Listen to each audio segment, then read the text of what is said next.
Hey everybody, this is Luke Larockwalker. And I'm Paul Imperius. We're from True North Denture and Implant Center in Cochrane, Alberta, Canada. And we're excited to invite you to the Ivaclair Ballroom in Chicago. Come and join us on Saturday, February 24th from 8 a.m. to 10 a.m. We'll be sharing our wisdom and tips and tricks for success. You'll learn how we transition from analog to a digital denture workflow. And how you can too. So, if you're making dentures and want to transition to digital success, come and see us. We can't wait to meet you and collaborate on your journey to a better smile. Come see many other speakers in the Ivaclair Ballroom during Lab Day Chicago. Also, Barb and I will be there all weekend recording anyone willing to sit down. So head over to voicesfromthebench.com/Ivaclair for the full list of speakers. And as always, we appreciate your support of the podcast, Ivaclair.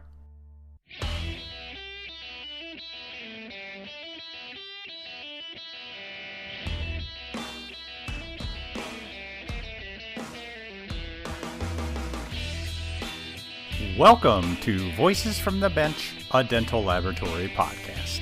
Send us an email at info@voicesfromthebench.com and follow us on Facebook and Instagram. Greetings and welcome to episode 308 of Voices from the Bench. My name is Elvis. And my name is Barbara. Yes, still. So last week, I believe I was talking about our full spring that we were having here in Indiana, where it was like 50 degrees, and I was loving it. Yeah. As of this recording, we're just a little above 2 inches of snow. Ooh, dang. Yeah. Well, it's rainy in Florida and like 55, which is cold, but still not the nicest day. I'm actually really psyched. This is Monday, so we're releasing this Monday. I leave tomorrow. Yep. I am psyched to go out of town. I am psyched to see everybody. I'm psyched to record. I'm just really thrilled. So I'm looking forward to getting out of here. Super excited for this week. Yay. So much going on. It feels like it's finally back. I'm getting so many invitations to like after parties and companies putting on VIP events. Yep. It seems like it's finally back to what it was pre-pandemic. You know it. And we'll be everywhere. Yeah, we will be everywhere.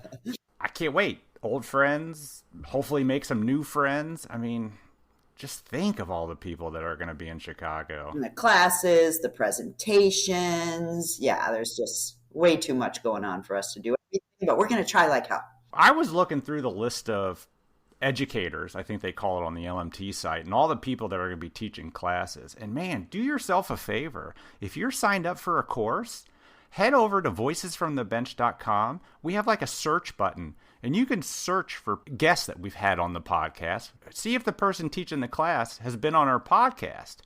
I mean, that way, while you're traveling to Chicago, you can learn a little about them, you know, maybe get a hint of what you might learn. Pretty smart. That's a really good thing. So go voicesfromthebench.com and check it out. Plus, it's always good to suck up to the teacher, and you can tell them that you heard them on the podcast. There's a ton of people teaching that have been on this podcast over the last 6 years. Oh, God, yeah. So, this is it. Yep. This is the last time we're going to talk about it. Mm-hmm. Are you excited? I'm excited. We're going to be recording that Cal Lab Association meeting at the Swiss Hotel on Thursday from 4 to 6:30. And then on Friday, around noon, when Cal Lab's over, we're going to start the big event and record in the Ivaclair Ballroom, which is right across the hall from the registration desk.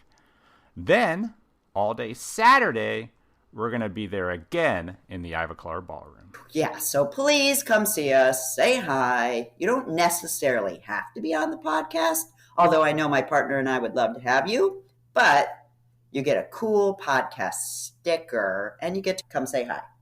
Absolutely. And if you've been on the podcast before, don't hesitate to come over and be on again to give us an update of what you've been doing since the last time you're on the podcast. We would totally like to revisit with some friends. And make sure you wear your shirts and your jacket and all the fun hoodies. I'll be wearing my hoodie for 5 days straight.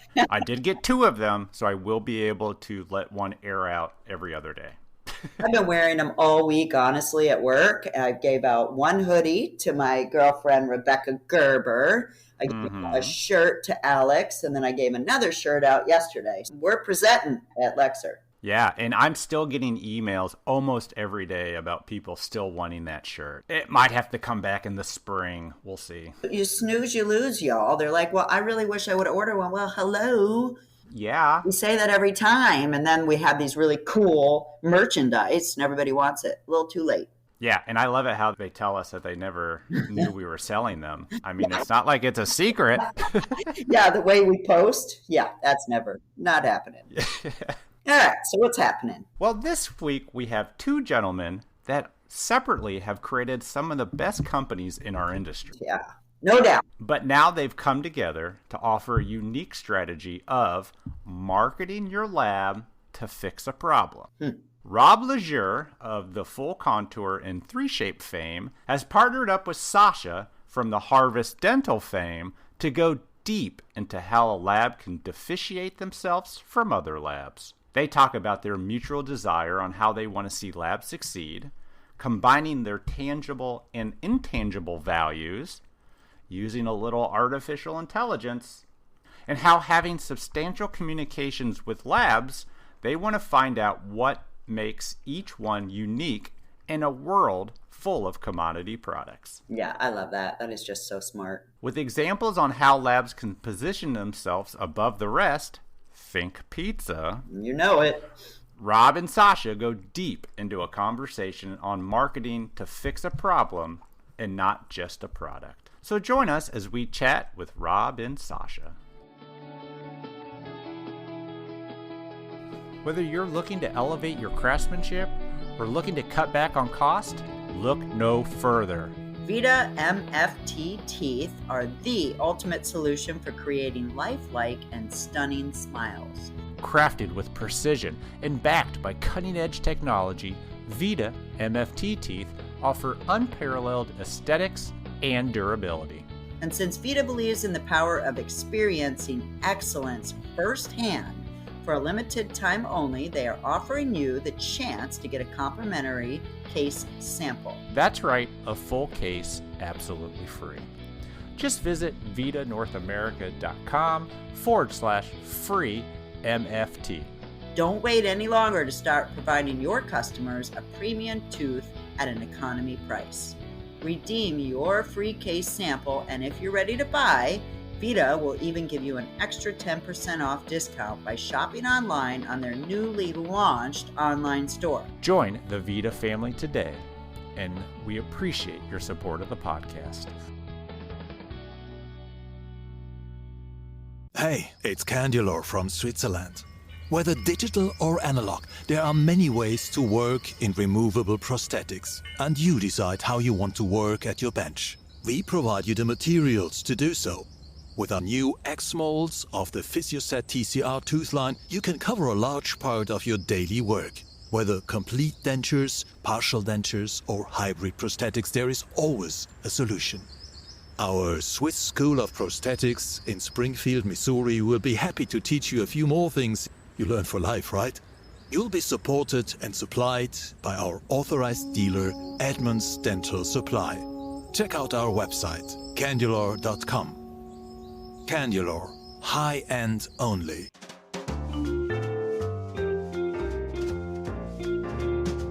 Voices from the Bench. The interview. Awesome. We are super excited today to welcome two gentlemen that have just recently partnered up. Past podcast guest, we have Rob Laizure. How are you, sir? Hello, Elvis and Barb. How are you? Hi. Good, thank you. So excited for you to join us again. And then Sasha Avanessian. You got it. Good job. That'll pass. You should say it yourself, Sasha. Dare Avanessian. Nice. Dare Avanessian. Correct. That was I love still not it. close, but it was close. Well, it's closer than the first time. As long as there's always improvement, you know. Yeah. 1% better every day. There you go. Yeah, buddy. So, Rob, we had you on just last year. Yeah. And I know a lot has happened with you during that short time. Yes. Lots of changes. And Sasha, we had you on 4 or 5 years ago. Oh, yeah. Yeah. Maybe Long 21? time. Yep. Maybe. Long time. Even that seems, Maybe something 19. long time ago. Yeah. Long time ago. Welcome back. Welcome back. Yeah, you're still the CEO of Harvest, right? I haven't gotten fired yet. That's a good thing. But I know you've had some personal changes about moving and getting away from California and all that. Yep. So where should we start, gentlemen? Maybe Sasha, talk about what Harvest is doing lately, your personal move, and this reason for bringing Rob on board. I would love to. Yeah, it's a highlight for sure, of my life. And that means it's been a great season, for me personally, but also for Harvest. Harvest was founded by me in a 2-car garage in 2004. My father was a dental lab owner, and so I grew up in the lab. Yep. Growing up, it was my favorite place to be. I collected 2 things when I was 12 years old: baseball cards and trade journals. Nice. I love it. And I still have every issue of LMT from 1985. I have every issue in my office. Wow. And so I'm I'm what you would call an industry fan. I'm passionate about the industry. Does LMT ever call you to reference old articles?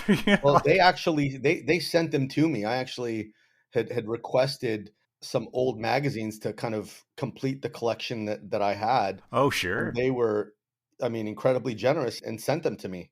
Yeah. So it's like a collectible for me. I That's collect awesome. LMT magazines. Were they always that big? No. I'm sorry? From what I can remember, yes. There were and I've got other magazines as well. There was Trends and Techniques, and I remember that.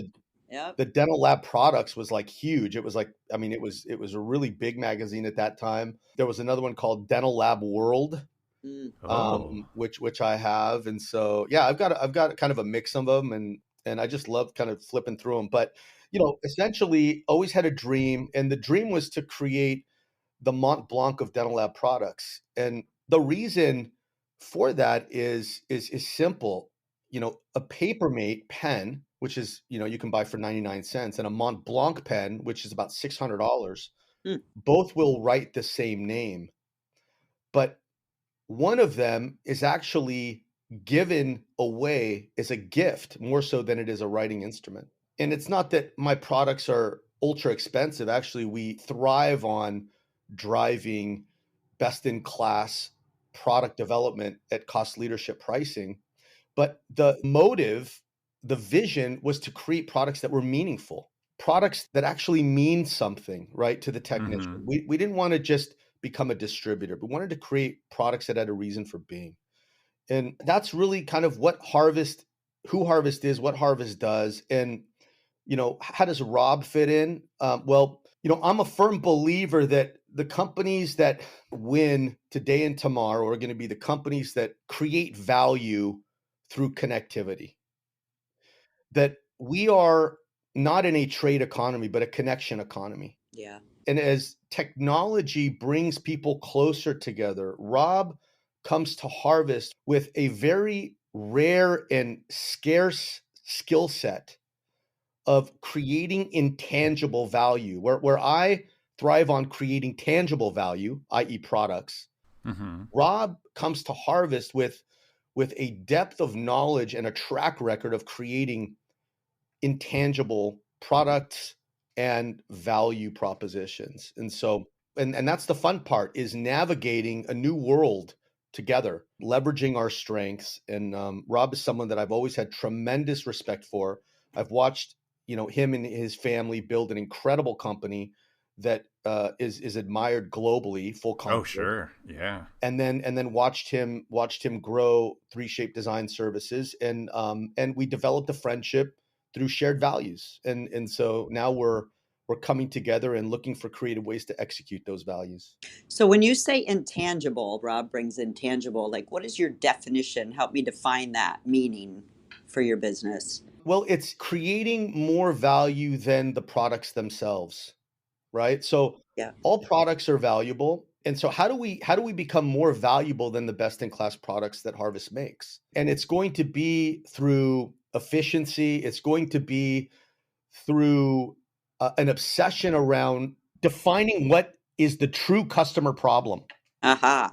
Got it. And most times there's a connection point that's broken, whether it's in a product workflow or it's in a communication process. And so, to be quite frank, we don't even know what that truly is going to become. We have some, I think, general ideas, and I'd love Rob to kind of, take the baton on this, but it's how Rob thinks and it's what Rob believes. Yep. Got it. That is the true fit for Harvest. And how does Harvest create a blue ocean in scarcity with regards to like value that doesn't exist?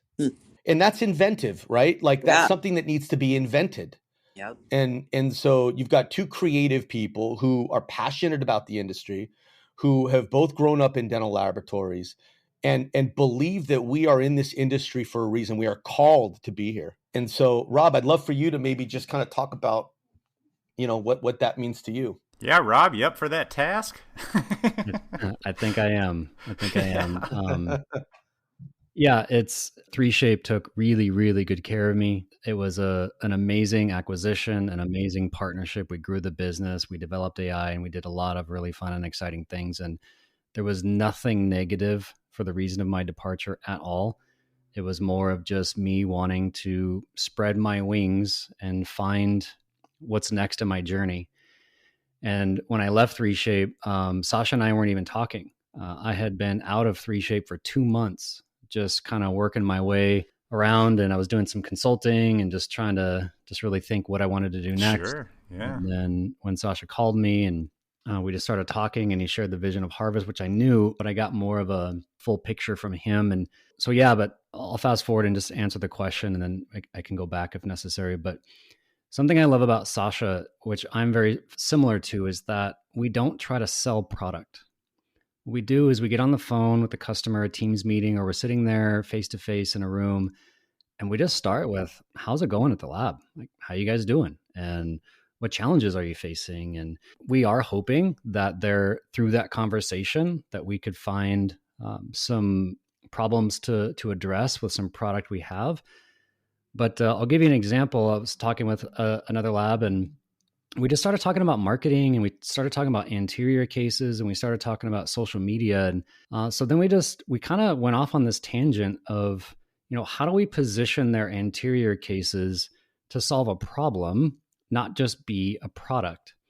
What I mean by that is a lot of labs will communicate, I have the best technicians, I use the best materials, I have the best mills, I have the best furnaces, I have a state-of-the-art dental lab, buy my anteriors. I think that message is ignored. The reason it's ignored is because it's common, right? It's what every lab says. So if it's what every lab says, if it's what everybody does, then you don't stand out. But if you position your products, your anteriors in this case, and you say, doc, we find that there are 5 common reasons why an anterior needs to get remade. And we know what those reasons are, and we know why an anterior case could fail. And it'll have nothing to do with how the lab made them. It'll have everything to do with the doctor's prep, pre-evaluation process and diagnostics, and then the final seating of the patient, and do those crowns match their patient verified temps. Anyways, I'm getting into the weeds. I'll come back out. So on this call with this lab, we ended up diving into marketing consulting with them purely out of a desire to help them grow their business, right? Because I believe, and Sasha believes, if our ultimate motive is to help a lab solve problems and grow their business, then we're going to be valuable to them. And if I, Rob Laizure, or Sasha is valuable to a dental lab, then they're going to buy our products as a thank you. We had that same lab owner come up to us at the NADL, and he came up and he hugged me and he just said, "Hey, Rob, man, just thank you for what you're doing at our lab. We need to buy more product from you." And I was like, okay, that'd be awesome. That's the idea. And so that's really our strategy. And it, sometimes I was on a call with Sasha where this lab was asking for a product that we didn't have. And Sasha's like, I know you want that product. I don't have it, but I know who does. Let me make an intro to you and make sure you get connected and you get taken care of. Right. So those are just examples of through relationship, being more valuable than the products we make. Well, this rings true with me because working for a lab, if I'm working with a dentist, my goal is to get them busier and bring them success, because I know that's the only way we're going to get business. Absolutely. It's sort of the same thing, right? 100%. If you can grow your customers, then your customers will grow you. And if they attribute that growth to you, then that's where the stickiness and the loyalty comes in. Yeah. It takes time, takes effort, but it's worth it. So have you two developed a side of Harvest that is meant for helping labs grow outside of just the products they can buy at Harvest?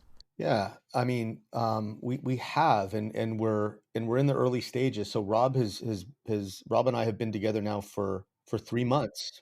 5 months. Come on, man. 5 months. 5 months. It feels like time flies. It does. And so, we're still in the early stages of mapping out value proposition design and prioritization. Like, we have a ton of ideas. Yeah. What comes first? What comes second? What comes third? Right? It's very important for any organization to keep the main thing the main thing. And I think as two visionaries, it's very easy for us to I mean, you should see our whiteboard sessions.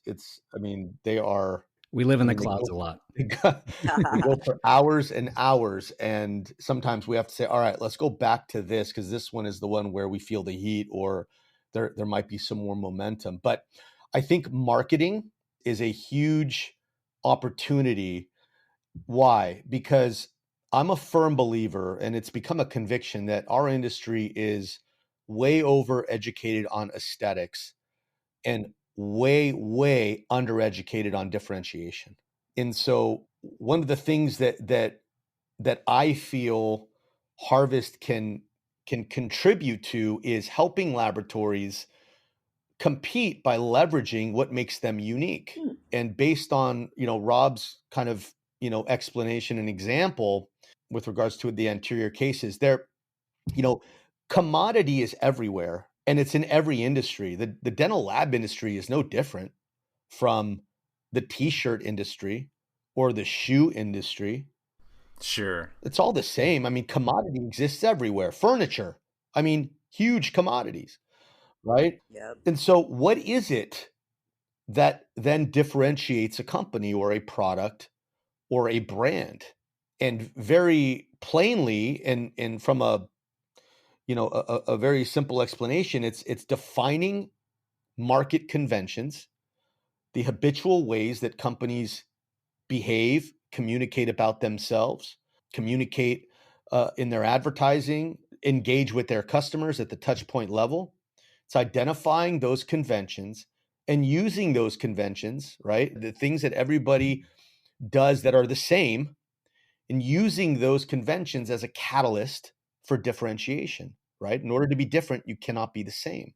So for us to take what we've done at Harvest and what has proved successful, right? Going from a 2-car garage to being fully distributed in 60 plus countries, these are the things that I want to share. I want to share these things with dental labs. And I feel like, conventions are found in 3 areas, right? They're found in marketing, they're found in product, and they're found in messaging. And so these are where we feel like we can help laboratories, and it's organic, right? Again, it's listening, it's bending our ear away from our own ambition. In other words, we don't want to have a brand vision.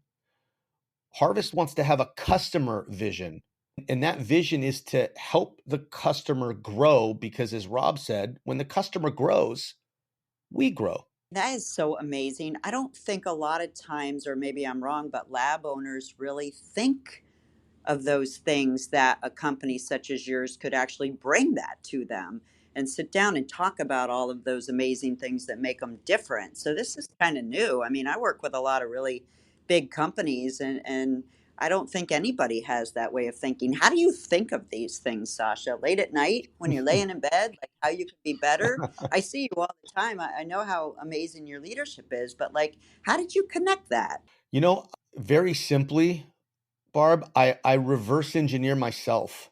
And so I I spend a lot of time trying to understand what I myself am attracted to and what I'm not attracted to. And so I try to do the things that I find attractive with regards to how I engage with the brands that I'm loyal to. Okay, makes a lot of sense. Right? And then I punt on the behavior that I'm not attracted to. And sometimes I can find myself in that behavior. And I'm like, and so for me, journaling is a huge kind of harvesting field, no pun intended, or pun intended, I guess. Yeah. To understand kind of why I believe what I believe, and then reverse engineer it, and then redeploy that as my brand assets. Yeah. Wow. And so for me, I'm not looking for a transaction. I'm looking for meaning. And of course, there are products that I transact with, like bottled water. But when it comes to the categories that are meaningful to my life, right? The things that I engage with every day, the things that my success is, in a lot of ways, maybe hinged to those types of products or services. I want to know why I wouldn't, because I find that incredibly intriguing. Why would I be willing to pay more, for instance, for a product, rather than lose them in my life, rather than not have them? And I think the essence of it is, if, and what I want to build is, if Harvest was gone today, what would the market miss about us tomorrow? And that's where you find meaning. And so I want to mean something. Like when I die, I want to be missed. And that would have meant that I would have invested well. And so we want to invest well in lives, not just businesses. Businesses are run by humans. And so it's the human that's important to us. And Rob and I connect on that level. Like I've never connected. I mean, we'll spend hours talking about that subject. And so that's, I think, how it comes about. Great answer. That's amazing to me. I love it. You just inspire me, both of you, when I hear it, just visualize, somebody coming into our business and helping us in a completely different manner than we've ever done business with anybody. It's pretty special. Thank you. Could you talk about the process? I mean, let's be honest. Both of you have been to Derby and kind of gone through that process with them. I'm not totally involved, but I'm aware of what's happening.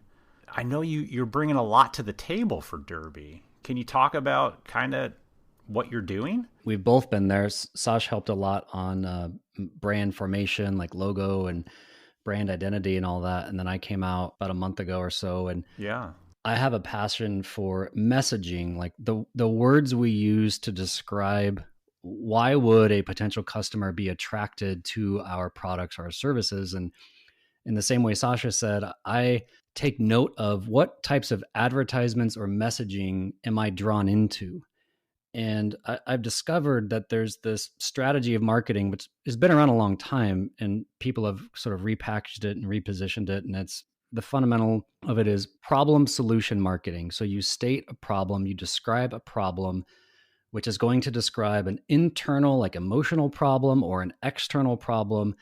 And then after you're done describing that problem, you position yourself, your product, your service as a guide or as a helper to help them solve that problem. Let me give you an example. You got to do this in 60 seconds during commercial break. Go.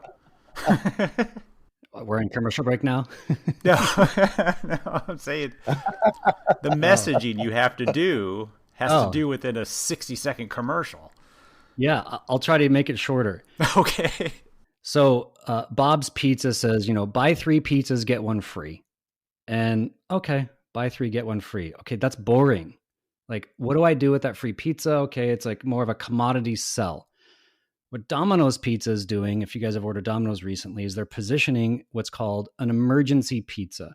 And if you go to YouTube and you look up any of their ads, in the first 10 seconds, they show people that they're trying to make dinner and their dinner catches on fire in the oven, right? Or something, or they're walking home from the grocery store and the groceries fall out of their bag and break all over the street. So they start with the problem. The problem is, what happens if your dinner catches fire and your original plans fail? Well, In comes Domino's. We have an emergency pizza. What's that? It's because you bought a couple pizzas from us a week ago, and now we've put an emergency pizza in your app. And you can just click one button and order it anytime. It's a free pizza, but they don't call it that. They call it an emergency pizza, and they position it in a message to solve a problem. The problem is your dinner caught fire in the oven. The solution is Domino's has an emergency pizza. I believe strongly in this type of messaging, and you see it everywhere. And I could give 20 more examples, but I won't. Sure.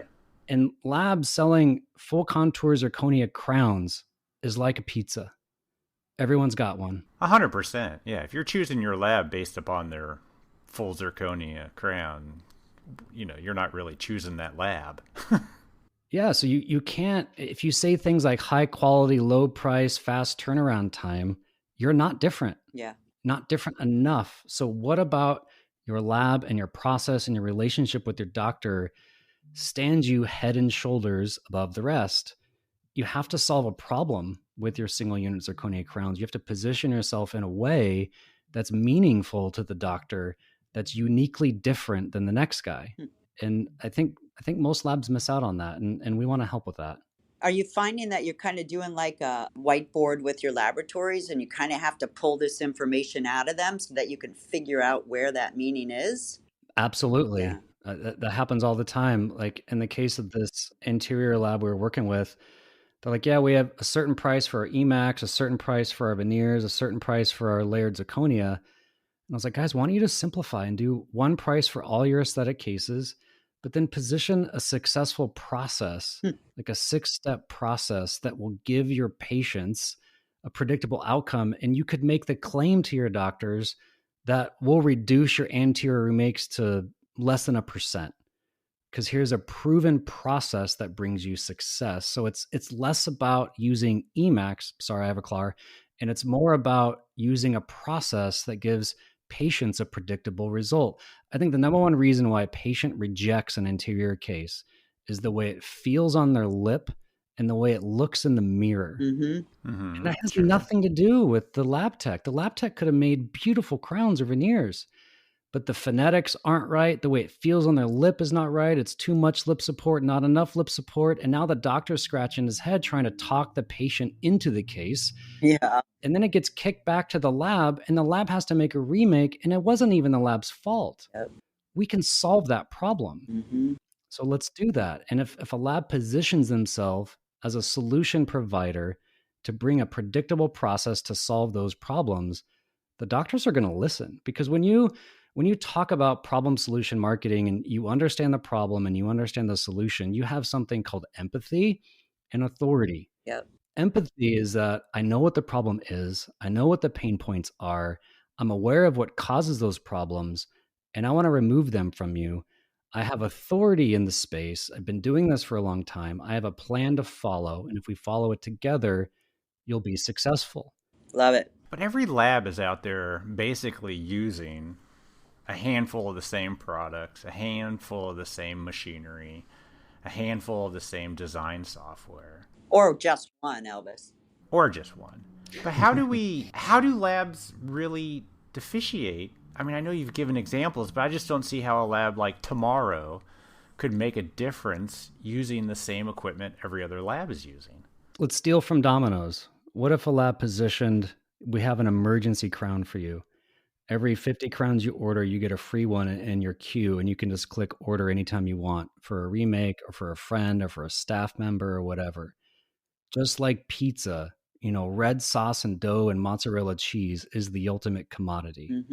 Domino's has positioned an emergency pizza, right? If a lab positioned, hey doc, we have an emergency crown, it's free for you, and you can use it in these types of emergency scenarios. That's just a small application stealing from Domino's, one of the best marketing companies probably in the world. And they're an ultimate commodity, more of a commodity than a dental lab. Yeah. So instead of saying, do 10 crowns with us, you get one free. Yep. You say, do 10 crowns, have an emergency crown. Yes. To solve a problem. Yes. Either a patient doesn't have insurance, patient can't pay. All those. An employee needs something. That's great. Yeah, I see what you're saying. You start with describing those problems first. What happens when your staff member breaks a tooth and they don't want to pay and you want to do them a favor? Yeah. Or what happens when you have a remake that you know the lab really shouldn't do at no charge because the patient, whatever. You need an emergency crown. Well, here you go. We have one for you. I like this idea. Just stole it from Domino's. Yeah. What other problems can we run into and then steal from other ad companies? I mean, we could probably come up with one in the denture world, but digital dentures have a unique ability to reproduce. Oh, yeah. I've yet to see a lab in a smart way market the reproducibility of a digital denture as a problem solve. And I think they're out there. I think they just need to be inspired a little bit and steal some great ideas from people like Domino's. Yeah. And position a digital denture as a problem solve. Because when digital dentures first came out, labs are running around and say, hey, doc, I have a digital denture now. Do you want to buy it? Why does a doctor care? Why? Yeah. You got to tell him why he should care. And the only reason he's going to care is if it's solving a meaningful problem for him or his patient. Well, for me, it's always less chair time, less appointments. I mean, that's a huge problem solver. But what you're saying, Rob, is if the denture gets lost or broken, you can immediately reproduce it, boom, and have it to them that day or that next day. Yeah, like, I mean, if I owned a lab, which I don't, but if I did, I'd say, hey, doc, how would you like an emergency denture? Here, we'll go back to the Domino's. Buy so many dentures from me, and I'll reproduce any one of them for free, right? So, doc, you can take my offer to you, and you can have a replacement plan for your patients. Right. I've not seen anyone leverage a replacement plan or like an insurance policy to a patient or from the lab to the doctor. And I think that opportunity is just ripe and no one's really pursued it. Interesting. Well, most labs will warranty removable, obviously a lot less than fixed. But in the age of digital, there's no reason why we couldn't warranty it longer just because it's a simple reprint. Of course. Interesting. And I think also, AI, right, is a huge opportunity to leverage. And Rob recently spoke at Vision. I don't think you guys were. Oh yeah, I saw you, Elvis, right? Yeah, I saw you at Vision. Yeah, come on now. Yeah, I was there. I saw you. Were you in Rob's lecture? 100%. What were your takeaways? Scared the bejeebies out of everybody in the room. What were your takeaways? I'm a believer in AI to a degree. Rob kind of hit the audience with a lot of, if you don't get on this, you're going to be behind. And I think your analogy was there's, a 12-year-old already doing it? It was 25-year-old. Okay, 25, close. Yeah, okay. Same difference to me. I'm getting old. But, I mean, there's truth in that because it's only getting easier. And you won't need as much skill and talent to produce the easy work. It's an unfortunate reality. It is. That strikes to the heart of the 30-year CDT. 100%. Right? It's total. But it's no different than any other industry, honestly. I agree that in ways AI is kind of insulting to their trade.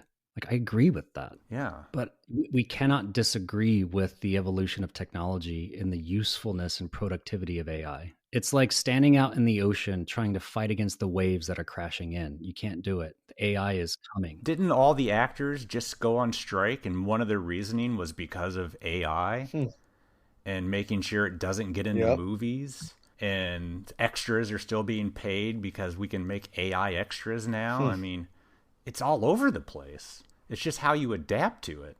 It absolutely is. Elvis, from the talk I gave on AI, do you remember the problem that I had positioned for labs to try to solve with AI in a way that the doctor might care? You're putting me on the spot here. I don't. No, it's okay. One of them was, Doc, what if I could guarantee you that you will never have a patient need to be rescheduled? Well, the doctor's going to be like, yeah, right, dude. Well, how can you make that promise? Well, doc, I have the ability to produce a crown in 24 hours. Sometimes I might have an internal remake, which is the reason why most labs do crowns in 3 to 5 days. But doc, if I finish the case in 24 hours and it's good to go, I'm going to send it to you and you're going to get it on. You send me an iOS scan on a Monday, it'll ship out on Tuesday, you get it on Wednesday. How about you trust that my turnaround time is going to be so fast that you don't schedule any of your patients until the crown is in your hands. And so then when you're scheduling them as soon as your schedule and their schedule aligns. You're not playing the week and a half guessing game. right? If you always knew you had a crown in your possession when you were scheduling the patient, what are the odds you're going to have a reschedule because the crown wasn't there? It's eliminated. Yeah. But that only works if I can deliver a crown to a doctor in 24 to 48 hours. True. Yeah, you can't wait 2 weeks and then schedule. You got to do it. No, but the only way to make a 24-hour crown is with AI. That's the only way. At scale. Yeah. At scale, yeah, for sure. Interesting. A 3-year dental technician, according to Cole Bishop at 3Shape, can do 200 crowns per 8 hours using AI. 200. Well, how long does AI take? Isn't it instant? It's instant. 90 seconds. Right? 90 seconds. That long. And that's not per design. If you uploaded 50 cases, all 50 would be done in 90 seconds. All 50 of them. Wow.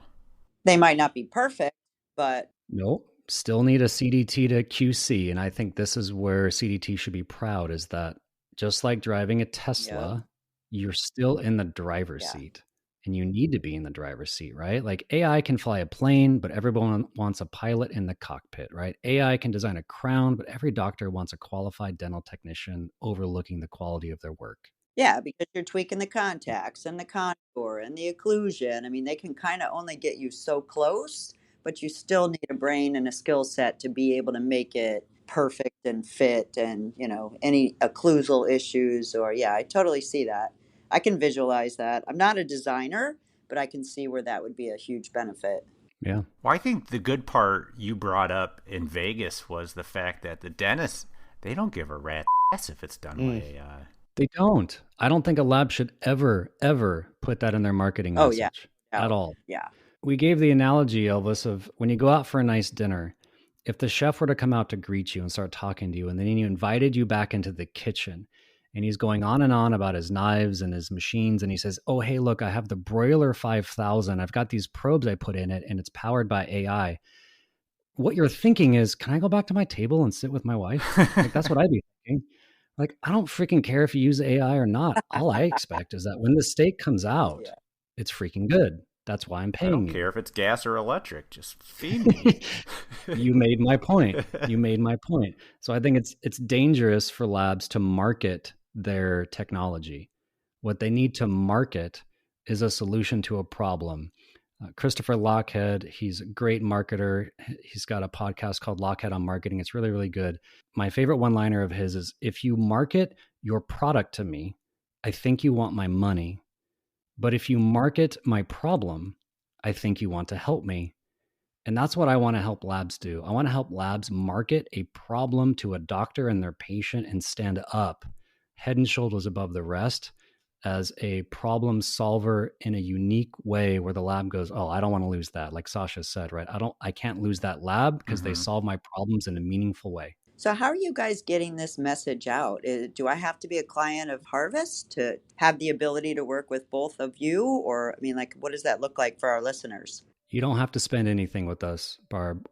Sasha or I would have a complimentary call with you, brainstorm some ideas. I would even give you some free advice.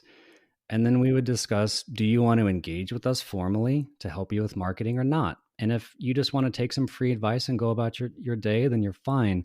I was on a call with a local lab here in Arizona, and I spent an hour with them talking about all sorts of things. At the end of the call, she goes, Rob, this has been unfair. We've talked about me the whole time. What can I buy from you? I said, well, and I said, I have these 3 products. I'd love for you to give them a chance. So she bought them. And that's how we like to sell. Is Super Peg one of them? I love Super Peg. Thank you. That's pretty impressive. Yeah, that's a great answer. And I love that. You might be hearing from us very soon. Okay. Love to spend some time. And alignment with Sasha and I has been so much fun because we think really identically in this, it's like give, ask. Yeah. Give knowledge, give help, give solution to problems. Even if it's not a product from Harvest, people will come back saying, what can I buy from Harvest? How can I help you? And it happens 99 times out of 100, people they want to reciprocate. So Sasha, I've got a question about you and everything that I see on LinkedIn and all of your videos. When do you come up with do you have a really good therapist, or are you just do you read a lot of books? Because you regularly inspire me, and I'm just curious for myself, what drives you? How do you figure out what do you want to put out there? Is it, again, laying in bed at night thinking? Because it's really... I think they're pretty special, so I'm just asking. Barb wants the secrets. Thank you. And it means a lot that you find them valuable. Listen, I'm an entrepreneur like most in the lab industry. And if not an entrepreneur, an intrapreneur, right? We're building something. And anytime you build something, there's pain. Yeah. And so part of my motivation is from a transparency position. Number one, communicate that you're not alone. Yeah. Mm-hmm. That what you experience, I experience. The things that keep you up at night, keep me up at night. The things that make me confident, make you confident. There's a part of that is just calling, is just, is faith-based, right? I believe in God. And that's something that I feel like I'm called to do. And part of it is it brings me incredible satisfaction. I want to be, as per Harvest, I want to be more valuable than what I do. Yeah. Obviously I have a role at Harvest that requires me to create value for dental technicians in laboratories all over the world. And then I'm a human being that has scars and that has learned many, many lessons across, the 18 years that I've built this business and now building it with Rob as a partner. And I want to share that. I want to share the insights, the entrepreneur insights that I've accumulated and acquired.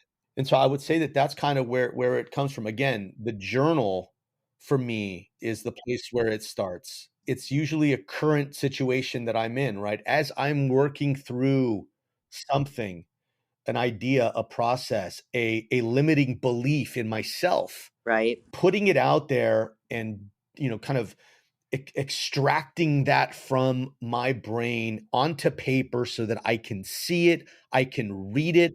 And sometimes it's, what do I believe about myself in this situation? And in what I write will be, I'm insecure, I'm fearful of this, that, and the other. And when I'm staring at that, it then becomes a mirror and a catalyst to deploy the opposite thinking. Wow. Again, it's identity growth, identity formation, right? I don't want to be the same person today, today that I was yesterday, right? I should have a progression based on the experiences that I had yesterday. And so if I can help especially lab owners and not just lab owners, but anybody in the industry, right? This is the platform that I have. Harvest gives me the authority to be heard because of what's behind me, right? Yeah. People listen to me. If I was just some guy talking on the internet, I mean, nobody would probably care, but they know Harvest. And this is the guy that is, behind Harvest. Harvest has a positive track record. Maybe he's got something to say. And usually I think people are maybe a little bit surprised at the transparency because I share things that are not always positive, right? Like I'm sharing some of the negative thoughts that I have and then how I'm working myself out of those things. And so I think that's the kind of the birthplace for a lot of it. That's a great answer. It's a very therapeutic, though. You must have had a really good therapist, or maybe it's God.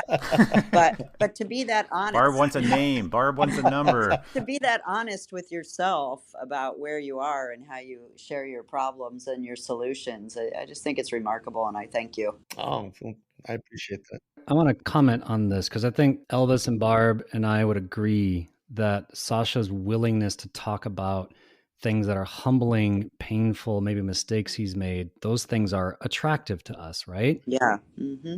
So then, if we're going to learn from Sasha, we should then also be willing to talk about our own pain, our own struggles, our own issues, and how we're maybe currently working through them and admitting that we don't have it all figured out.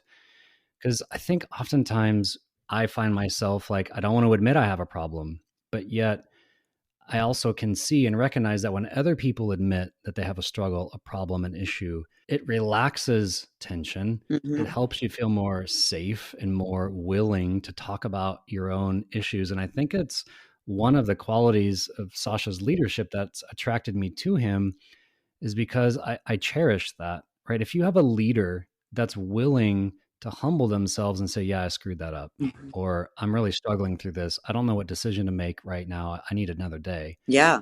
Right. I mean, that's attractive, but I think a lot of people are afraid to do that. Well, not many leaders would do that because you feel like you'd lose that sense of leadership. Right. And I think it's a false sense of competency to say, well, if I never admit I have a mistake, I'll be perceived as more competent. But the inverse of that is everyone knows you're just a hypocrite. Everyone's got issues. We all have things we're afraid of. We all have stressors. We all have personal issues, professional issues, and gaps in our intelligence and confidence and whatever. And if we're just unwilling to ever talk about them, well, then you're just fake. And none of us want that. And you'll never solve them. Right. No. And I think too, one of the other barriers that I think that I had early on was sharing the things that actually I believe have made me successful. And so, you can almost fall into a sense of false humility where you feel like, well, maybe I'm, they'll think I'm bragging, or, they'll think I'm boastful. And to kind of, again, settle into my faith and, arrive at that conviction, like, no, this is like, I want to share these things because I want other people to know, and maybe it'll help some other people, some other lab owners. And so, this podcast that you guys have created, right, I think has given our industry, I mean, literally, right, I mean, a voice from the bench. I know that the industry is incredibly grateful for this work, for you guys, Elvis and Barb, you guys showing up consistently. I mean, how many episodes are you guys in now? Phew. At the time of this, 304, 305. Yeah, for sure. I mean, this is a calling, right? I mean, this is hard work. Yeah. To show up every day and give the industry a voice. And I don't know anybody that doesn't listen to this podcast. And so, Rob and I and the thousands of others in this industry are incredibly grateful for your work, for your dedication, for your sacrifice, and for your mark that you have embedded. You've planted a flag in the industry that people look to for comfort, for community. You've been part of the glue. And so for that, I want to thank you. Yeah, I see you're doing it again. You get all emotional over here. Thank you. And that's much, honestly, and really appreciate it. I know Elvis does because his brainchild. Well, of course. But we always like to say that, I mean, Barb and I are just on here providing a platform at this point. I mean, yes, we put work into it. Yes, we do a lot of behind the scenes, but it's this industry that's just absolutely phenomenal. I don't know if other industries could do this. I just don't know. But, when we started, I remember having serious conversations with Barb if we'd find enough guests. Yeah. Interesting. True. And true. Not at all. I mean, some people ask to be on. Sometimes we ask people. It's just people recommend. Rob's our new. He recommends everybody now. But it's the industry, and it's the same way that you guys can go into a lab and have them talk about their problems. We can have people on here and just talk. Yep. So true. Well, what about you, Sasha? I mean, you started a podcast. Yeah. What is that? Insights, right? Yeah. So Entrepreneur Insights. And again, it's the long form version of some of the things that I do. So where, you'll see on LinkedIn or Facebook, you'll see kind of little pot shots of information and content. The podcast is like my audio journal. It's where I go deep.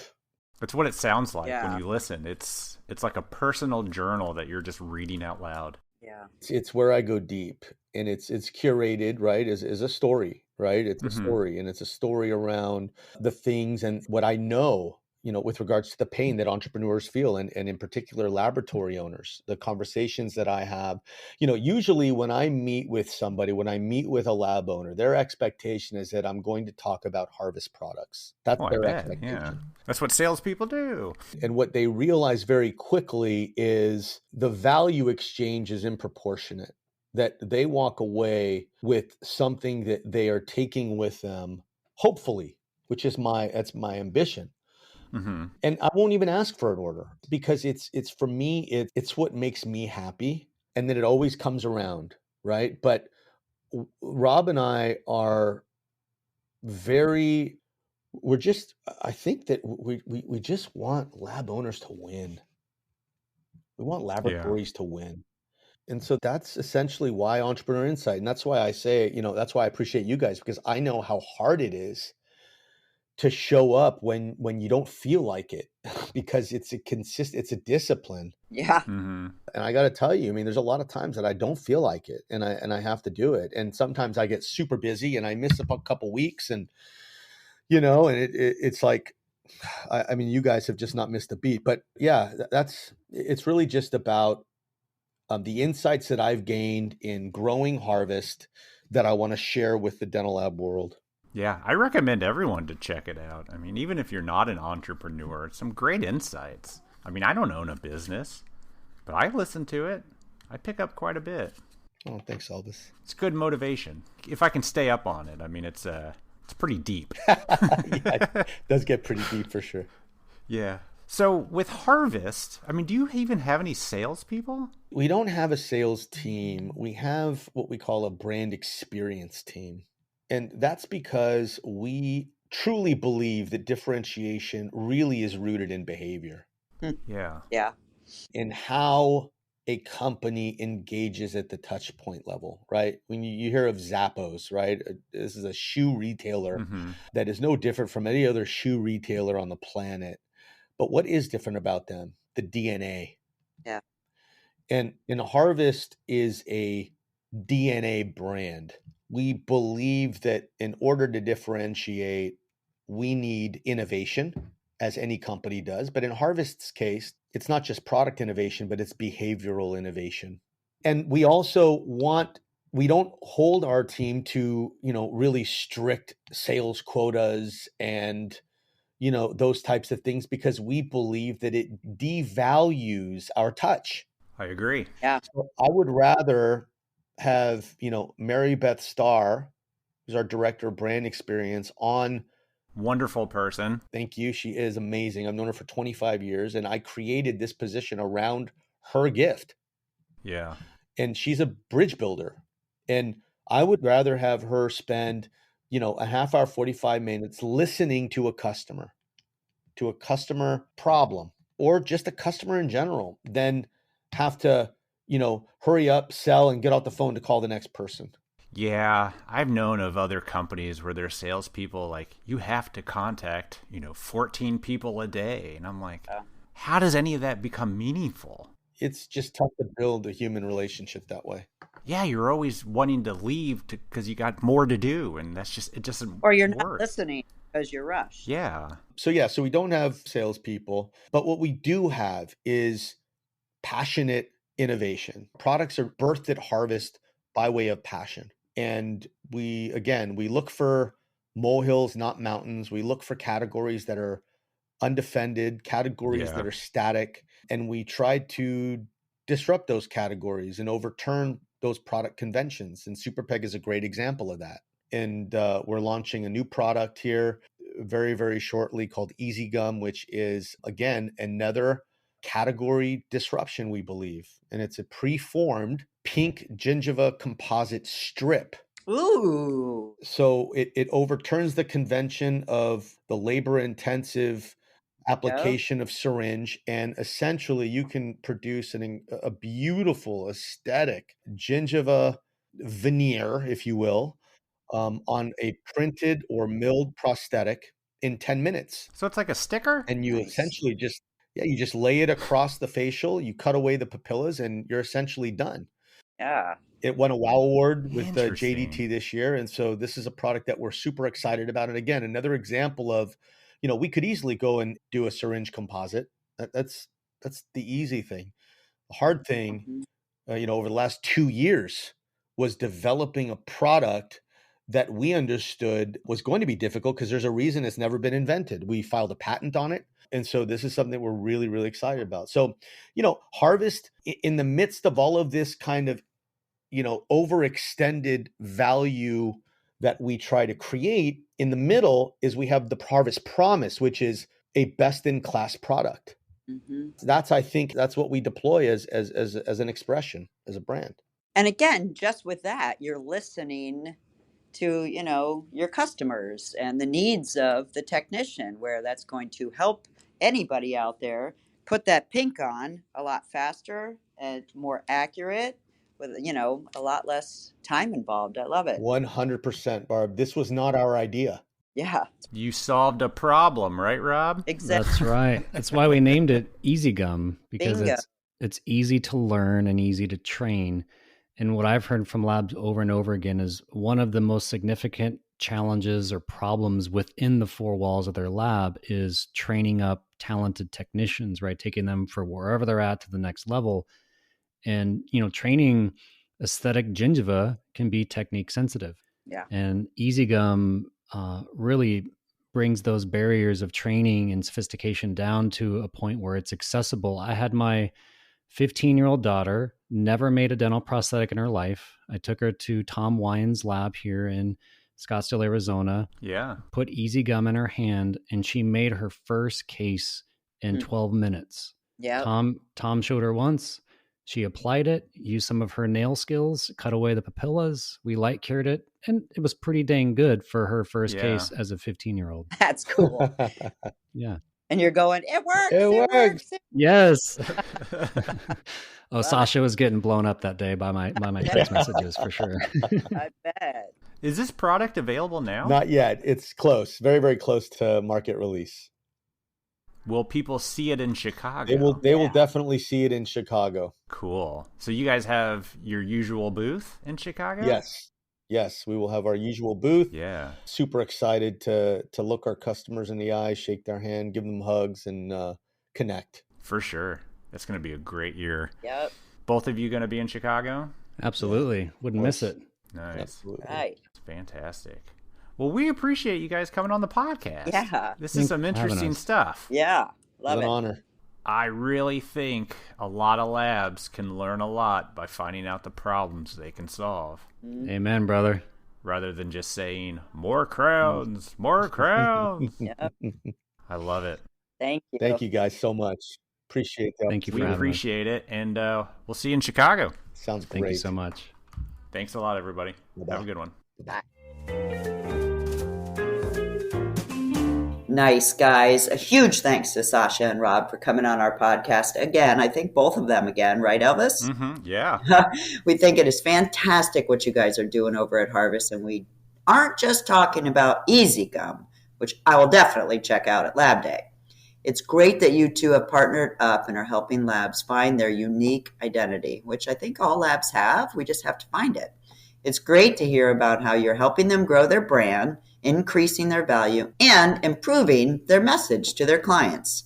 If anybody out there is interested in doing a whiteboard session with Sasha and Rob, reach out to them at Harvest and just have a conversation. You know what? Only great things can come out of talking to these two guys. Deep thoughts with Rob and Sasha. Nice. All right, everybody. Safe travels to Chicago. We'll see you this weekend. And we'll also talk to you next week. Have a good one. Yeah. Bye.